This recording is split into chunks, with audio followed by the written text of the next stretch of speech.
قبیلہ غامدیہ کی اس عورت کا تذکرہ موجود ہے جو خود آئی تھی، کوئی گرفتار کر کے نہیں لایا تھا، از خود آئی۔ احساس پیدا ہو گیا نا گناہ کا۔ یہاں بہت ساری غلطیاں کر کے بھی لوگ جب اپنی بات کرتے ہیں تو کہتے ہیں کبھی یاد تو نہیں کسی کے ساتھ زیادتی کی ہو، یاد تو نہیں کبھی کسی کا، بھئی آپ نے اتنے بڑے ولی ہونے کا دعویٰ کر دیے۔ انسان تو انسان رہتا ہے۔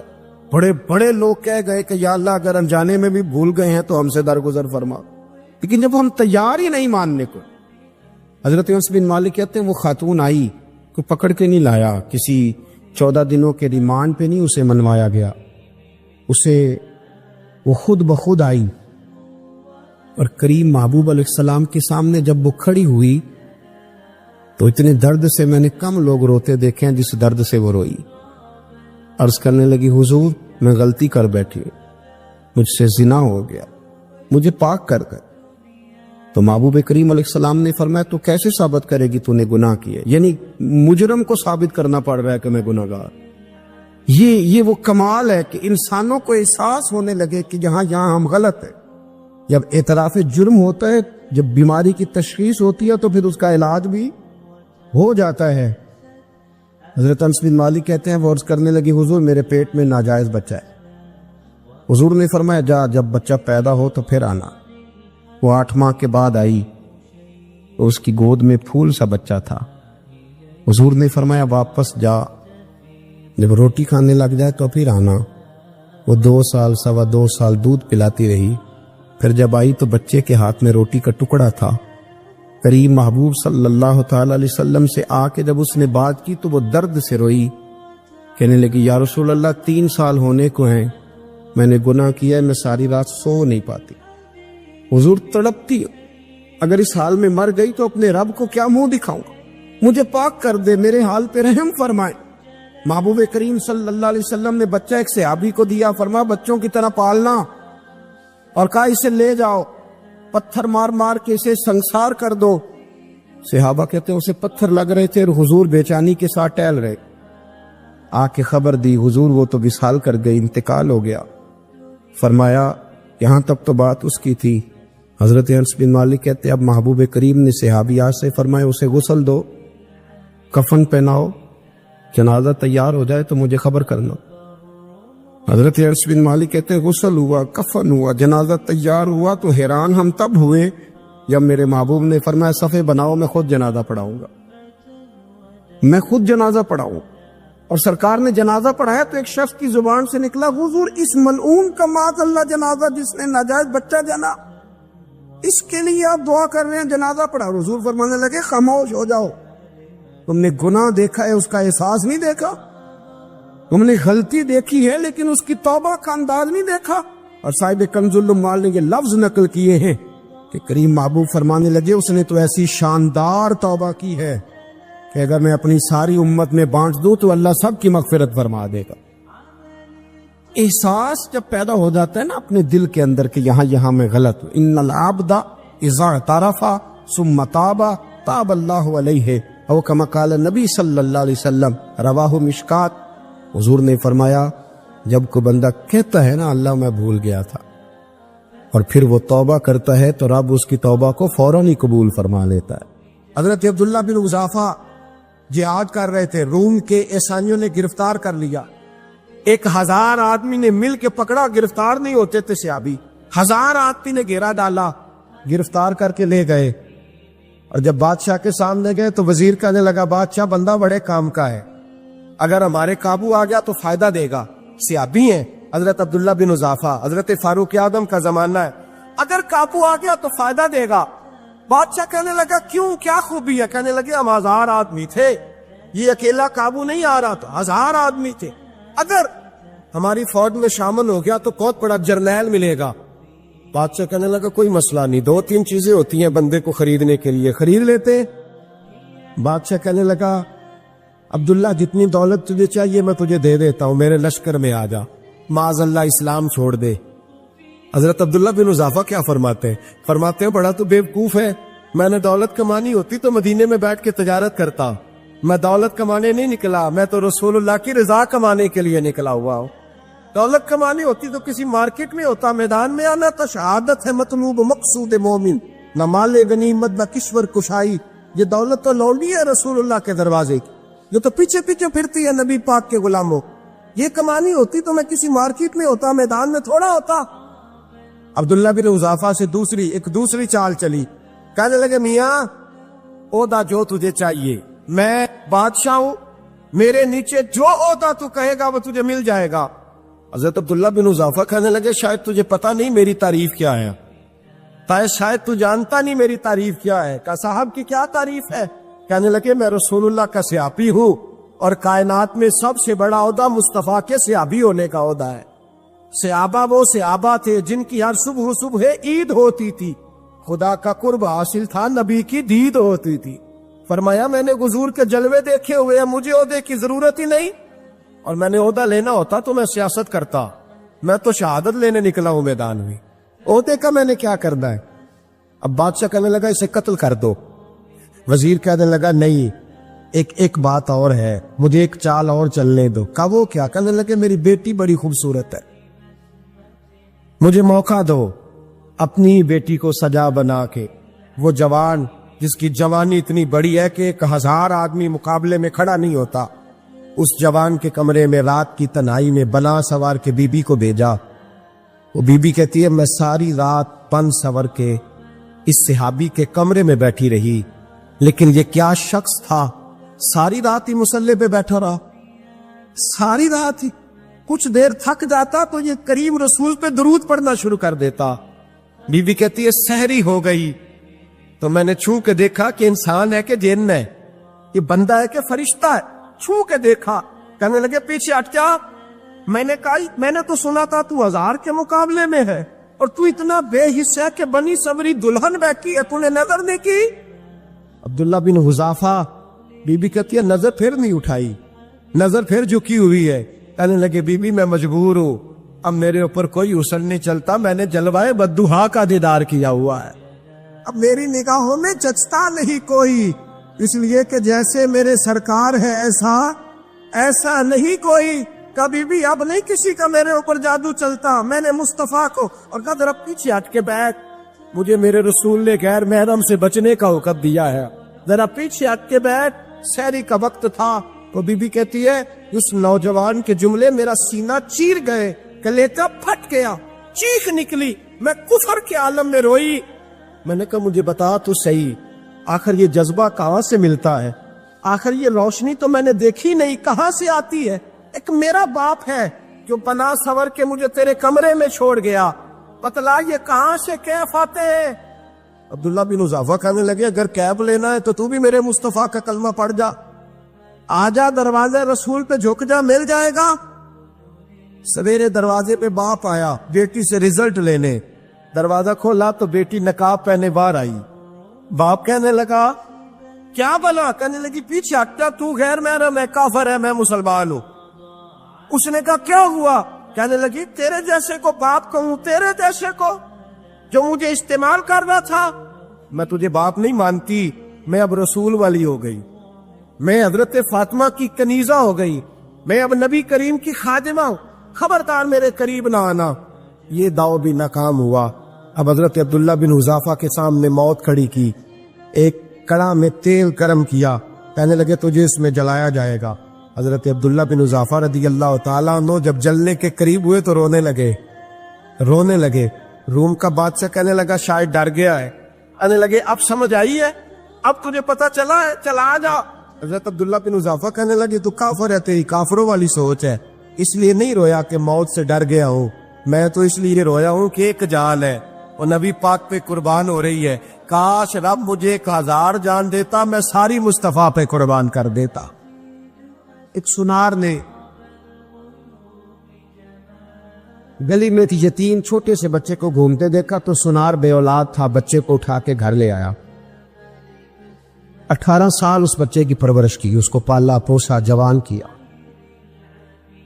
سنار کے پاس وہ دکان پہ چلا جاتا، وہ کئی دفعہ دکان پہ رہتا، کئی دفعہ گھر میں رہتا۔ ایک دفعہ وہ دکان پہ تھا، بچہ گھر تھا، 18 سال کا جوان، اس کی بیوی اکیلی تھی، وہ جس نے ماں بن کے پالا تھا اس نے اسی پہ حملہ کر دیا، اس کا بازو بری نیت سے تھاما، بیوی چیخی، تھوڑی دیر گزری تو وہ نوجوان پیروں میں بیٹھ گیا، کہنے لگا اماں پتہ نہیں مجھے کیا ہوا۔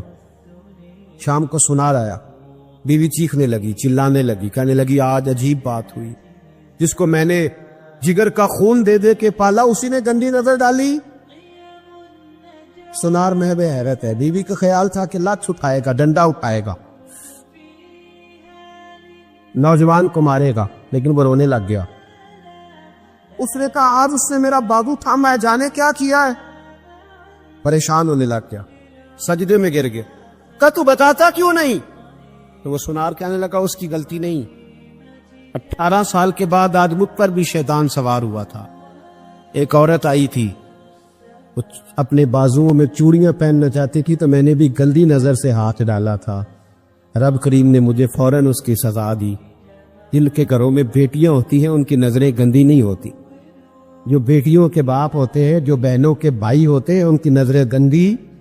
اور اگر تو ٹیلی فون کرتا ہے، تو کسی عورت کے ساتھ تعلق رکھتا ہے تو یہ بات لکھ لے، امام فخر الدین رازی 1، علامہ اسماعیل حقی 2، ملا جلال الدین رومی 3، امام خازن 4، امام جلال الدین سیوطی 5 حدیث کے استاد اور محدث لکھتے ہیں کہ اگر تو کسی پر گندی نظر ڈالے گا تو تیرا گھر بچ سکتا، یاد رکھ نہیں بچے، اس لیے کہ تیری نظر ہے، کسی کی بیٹی کو بیٹی سمجھ تاکہ تیری بچی کا پردہ قائم رہے، کسی کی بہن کو، یہ کیا بات ہوئی کہ تو جتنا مرضی گند معاشرے میں پھیلاتا رہے تیرا گھر بچا رہے، یہ کیسے ہو سکتا ہے؟ فَإِنَّ لَهُ مَعِيشَةً ضَنكًا، اللہ فرماتے ہیں زندگی تنگ ہو جائے گی تیرے لیے مشکل، تو ڈھونڈتا پھرے گا کہ میں مرنے کو جگہ تلاش کروں۔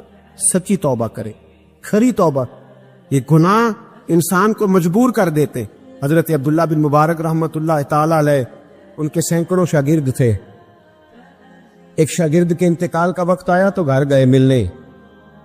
آپ کہتے ہیں میں نے زور لگا لیا پر اس کی زبان پر کلمہ جاری نہیں ہوا۔ میں اسے کہتا کلمہ پڑھ پر اس کی زبان پر جاری۔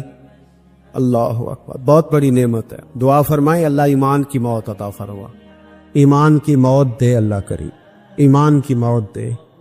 ایسے بھی لوگ دیکھیں ہیں، مسجد نبوی ہے، رسول اللہ کا شہر ہے، سر سجدے میں ہے، روح پرواز کر گئی، روح پر کتنا نصیبوں والا ہے، کتنا نصیبوں والا کہ مسجد نبی میں سر سجدے میں رکھا ہے، اور اللہ تبارک و تعالیٰ نے محبوب کے قدموں میں موت عطا فرمائی۔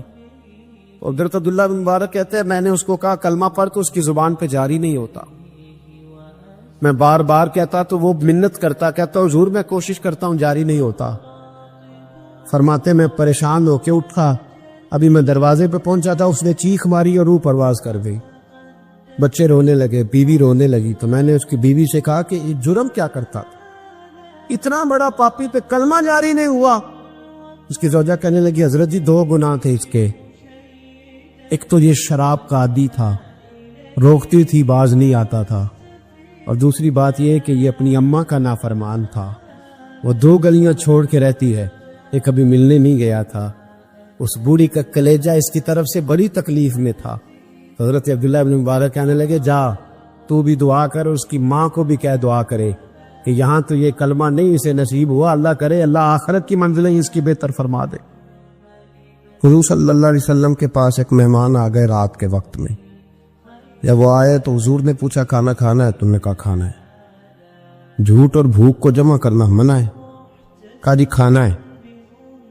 تو حضور صلی اللہ علیہ وسلم نے فرمایا ازواج مطہرات کے گھروں میں پتہ کرو کچھ ہے۔ حضرت ام سلمہ کے گھر میں پتہ کیا تو کہا یا رسول اللہ 4 دن سے روٹی نہیں پکی۔ حضرت زینب سے پوچھا تو کہا حضور کئی دن سے چولہا ہی نہیں جلایا۔ حضرت عائشہ صدیقہ، حضرت میمونہ، حضرت سودا، تمام گھروں سے بظاہر یہ 2 جہاں کے شاہ ہیں پر پاس کچھ رکھتے نہیں، 2 جہاں کی نعمتیں ہیں ان کے خالی ہاتھ میں، ہر چیز ہے پر فقر اختیاری ہے، کوئی شے نہ ملی۔ نبی پاک صلی اللہ علیہ وسلم نے مسجد میں اعلان کیا، فرمایا کون ہے جو میرے مہمان کو روٹی کھلائے؟ ان لفظوں کا حسن کوئی حسن والا ہی سمجھ سکتا ہے۔ فرمایا کون ہے جو میرے مہمان کو کھانا کھلائے؟ تو ایک صحابی لے گئے اور اٹھے، وہ صحابی جو صحابہ میں غریب تھے، ایک انصاری جو غریب آدمی تھے، بہت زیادہ امیر آدمی اللہ کی راہ میں خرچ نہیں کر پاتا، اس کے لیے مشکل ہو جاتا ہے۔ اس کے لیے بہت امیر آدمی جو ہوتا ہے نا، وہ جتنا زیادہ امیر ہوتا ہے نا اتنی دیوار اس کے گرد کھڑی ہو جاتی ہے پیسوں کی، مشکل ہو جاتا ہے اس کے لیے۔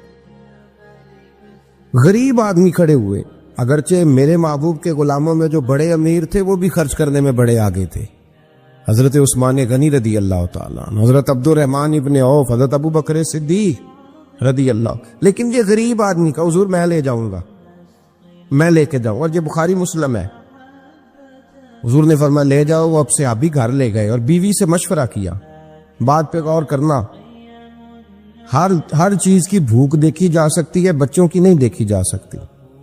وہ انصاری حضور کے مہمان کو گھر لے گئے، جا کے بیوی سے مشورہ کیا، کہا بھلی مانس گھر میں کچھ ہے؟ تو اس نے کہا تھوڑا سا بچوں کے لیے کھانا رکھا ہے، بچوں کے لیے۔